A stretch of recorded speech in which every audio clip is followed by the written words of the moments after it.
Kamu tahu biasanya kalau kita melihat peta navigasi laut, ada semacam ekspektasi akan presisi gitu. Kayak ada garis lintang, garis bujur, terus angka, kedalaman laut yang dicetak rapi. Iya, semuanya kelihatan sangat terukur ya.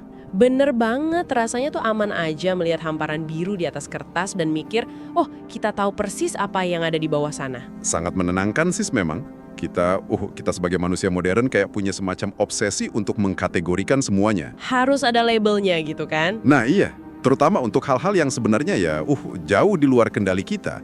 Kayak samudra misalnya.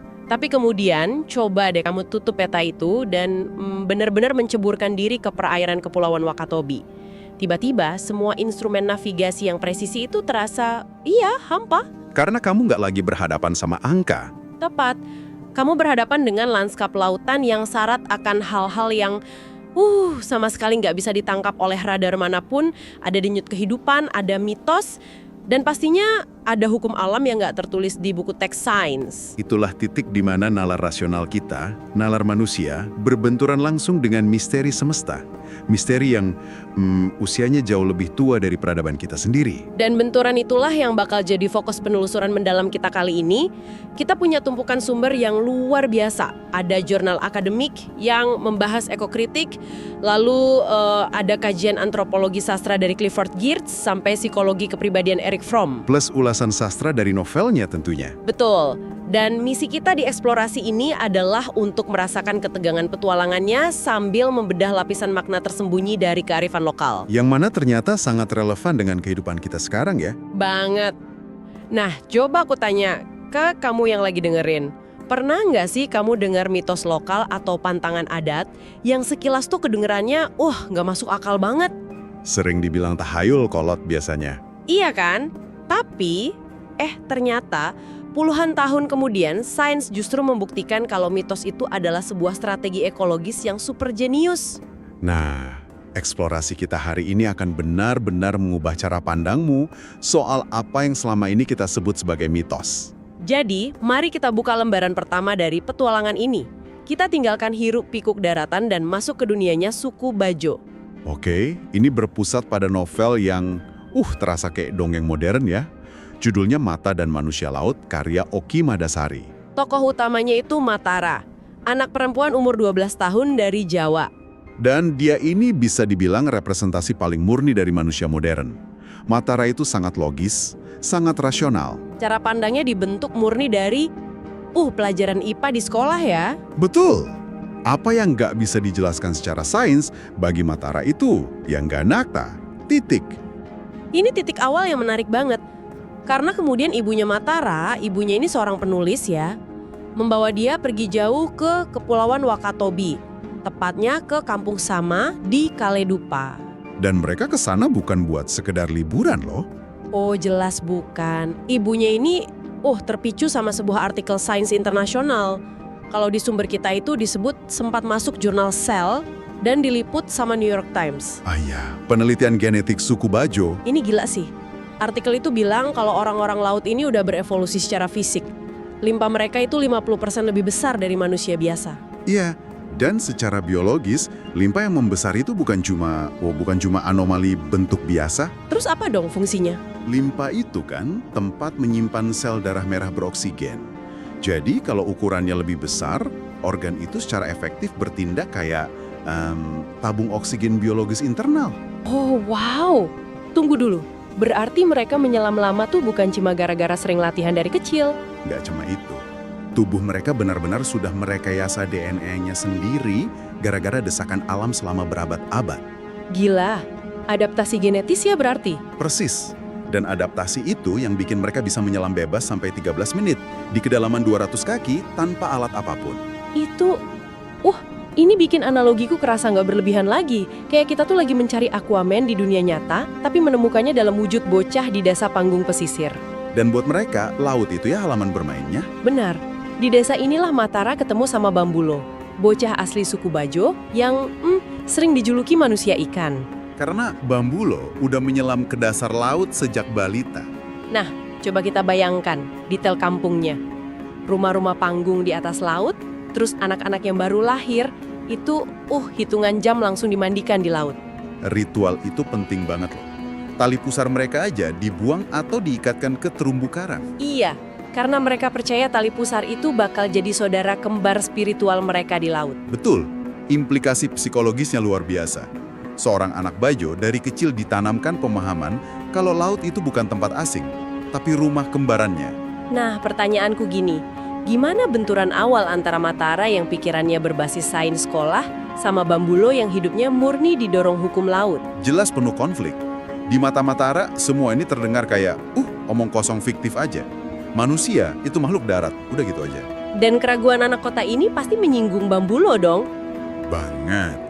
Keraguan Matara menusuk harga diri Bambulo.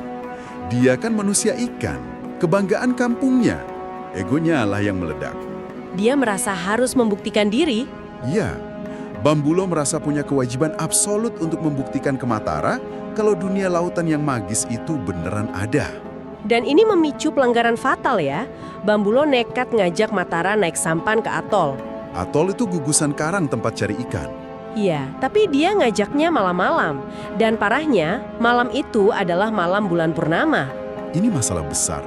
Bagi nelayan Bajo, melaut pas bulan purnama itu pantangan adat yang paling sakral. Dilarang keras menangkap ikan. Wait, aku butuh pushback sedikit di sini. Kalau Bambulo ini anak laut asli yang tahu aturan, kenapa dia justru melanggar hukum paling sakral kaumnya sendiri? Di perjalanan sebenarnya alam udah ngasih peringatan loh. Iya, yang soal lumba-lumba itu kan? Benar, lumba-lumba. Bagi suku Bajo, lumba-lumba itu hewan suci, utusan dewa laut. Mereka seolah-olah ngadang sampahnya ya. Iya, tapi Bambulo mengabaikan tanda itu. Dia tetap nangkep ikan kakatua malam itu. Nah, buat ngejawab pertanyaanmu kenapa dia melanggar, kita bisa pakai konsep dari antropolog Clifford Geertz. Yang tentang mekanisme kontrol itu? Tepat.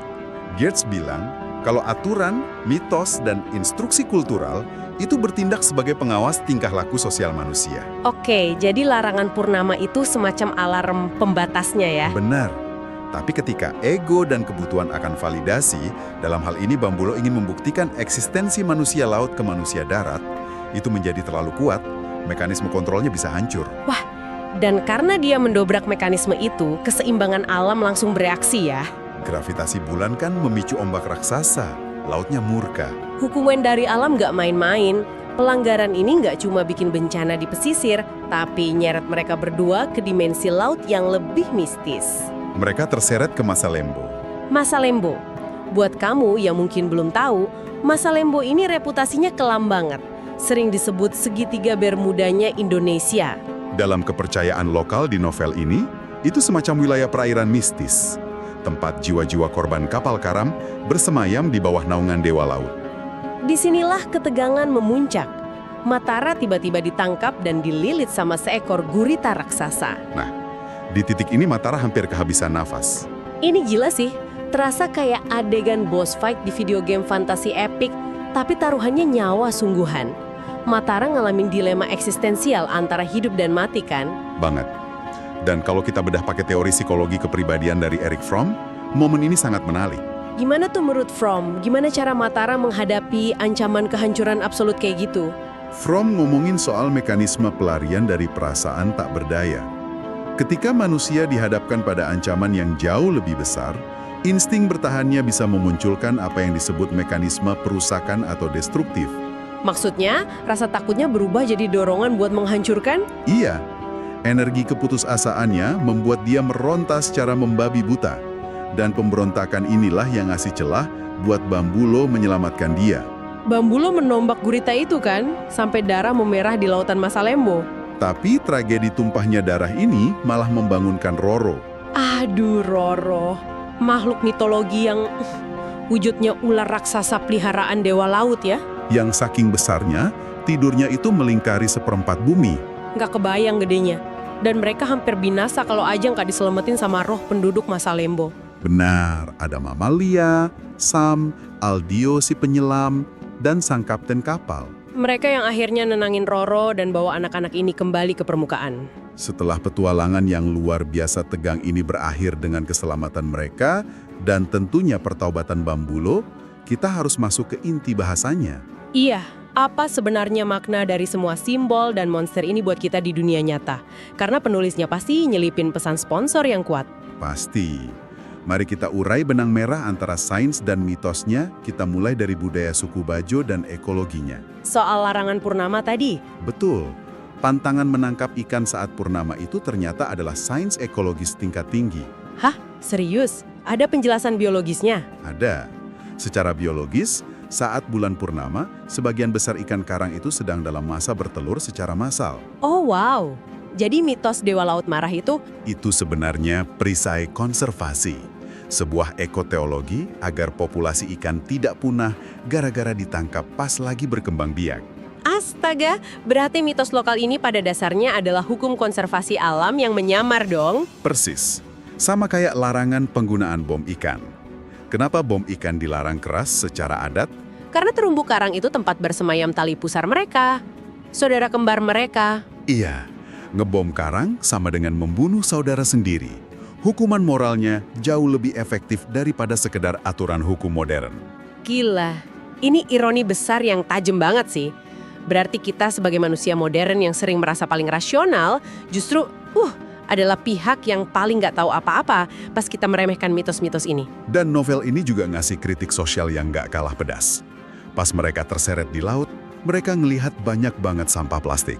Ah iya, bungkus-bungkus dari daratan yang ngotorin lautan. Ini menyoroti sikap antroposentris manusia modern. Kita ngerasa jadi pusat dunia dan berhak ngejadiin laut sebagai tempat sampah. Sementara Bambulo saat sadar dia salah, dia memohon ampun pada laut. Dia mengembalikan keseimbangan. Dan tau nggak sih, bagian akhir dari sumber cerita ini yang bikin aku emosi. Yang soal dokter itu ya. Iya, ketika Matara dan Bambulo diselamatkan, lalu dibawa ke dokter dari kota, apa coba reaksi dokternya? Para dokter itu menertawakan cerita mereka. Jahat banget kan? Mereka menyebut pengalaman itu murni cuma halusinasi belaka. Akibat hanyut dan kekurangan oksigen, kata mereka. Ini ngeselin banget karena para ilmuwan medis ini langsung nutup telinga. Hanya karena fenomena itu nggak muat di kerangka medis mereka. Ini menyadarkan kita bahwa tidak semua hal yang nggak bisa dijelaskan oleh sains barat itu otomatis salah. Setuju. Kadang kearifan lokal itu selangkah lebih maju dalam menjaga keseimbangan bumi tempat kita berpijak ini. Ya, dari perbincangan ini kita bisa ngerangkum dengan jelas. Di balik selubung dongeng petualangan anak-anak melawan gurita raksasa, mata dan manusia laut itu sebenarnya adalah tamparan keras.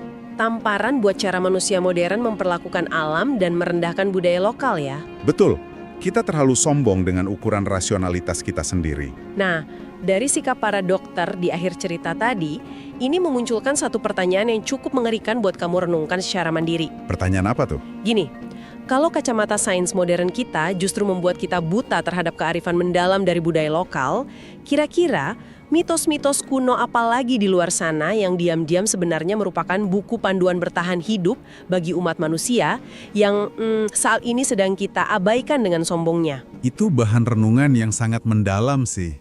Banget. Terima kasih ya sudah ikut menyelam dan mengeksplorasi cerita yang luar biasa ini bersama kami. Teruslah jaga rasa ingin tahu kamu. Seru ya? Itu baru ringkasannya. Biar lebih seru, lebih paham, lebih menjiwai, baca buku aslinya sampai selesai. Buku aslinya ya, jangan yang bajakan. Selamat mengikuti kisah-kisah keren lainnya.